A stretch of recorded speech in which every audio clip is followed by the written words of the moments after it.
life. I appreciate everybody coming to honor her memory.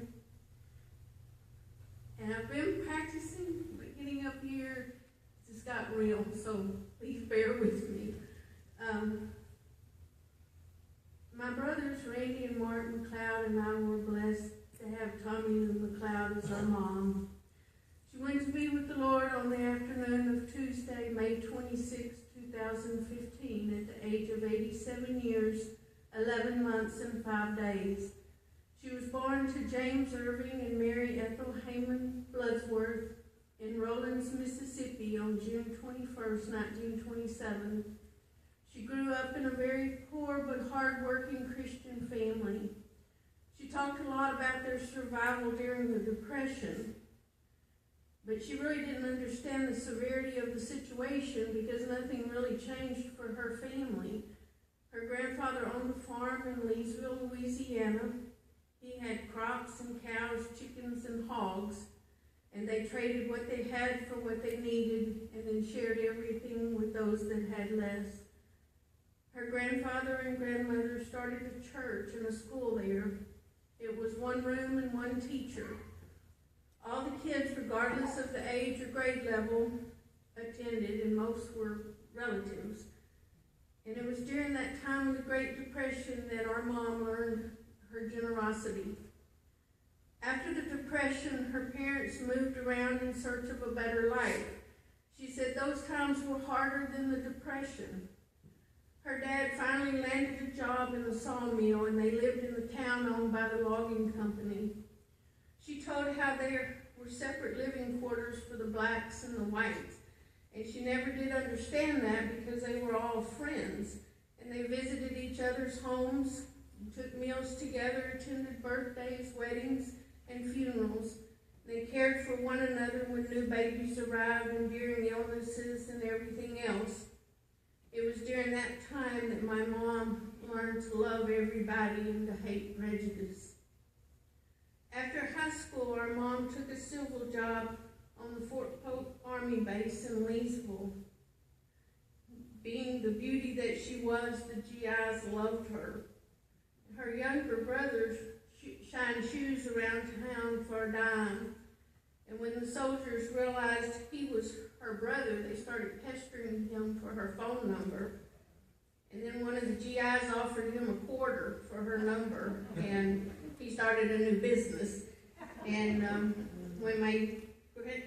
when her parents' phone started ringing off the hook, they figured out what happened and shut down his new business. So luckily, my mom always had a great sense of humor.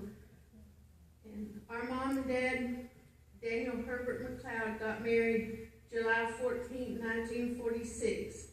They were married for 34 years when my dad died suddenly from cancer in 1981.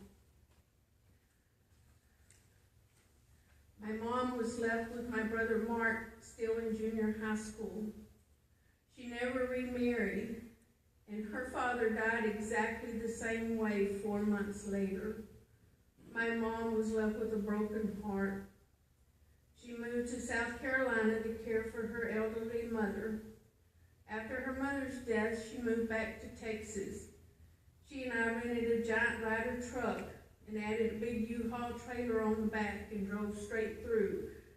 And that was a pretty big adventure. And my mom supported all of us emotionally, financially, every way that she could. She was always there.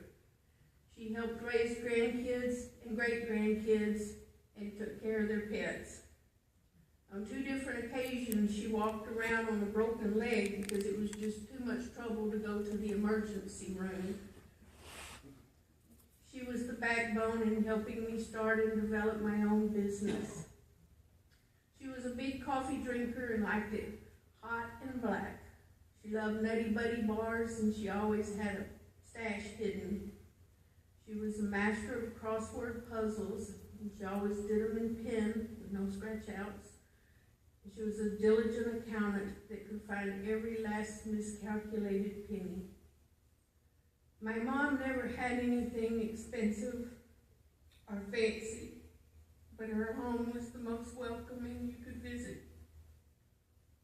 No matter the hour or the circumstances, she always had little cookies and hard candies from the Dollar General that could solve all the problems and warm your soul. Through all her hardships, struggles, hurts, and disappointments, my mom always remained strong, joyous, compassionate, generous, and loving to everyone. One of my mom's favorite songs was My Christmas Room, and part of the lyrics are, make my heart a Christmas heart that carols every day, and let it be my Christmas where goodwill towards men shall stay. And that was my mom every day of the year. She truly had the Christmas spirit. When she put away her tree, her lights, the presents and the food, the music, her joy was always intact. That's because she loved the story of God coming to earth as a baby, and she knew it was true. She personally knew Christ, who was born in that manger. With all that said, she still put up her tree early and took it down late, but most of the other decorations just stayed up year-round, and Christmas carols played year-round. To her, Christmas is tenderness for the past, courage for the present, and hope for the future. And when I went to my mom's house to look at pictures and to prepare for the service,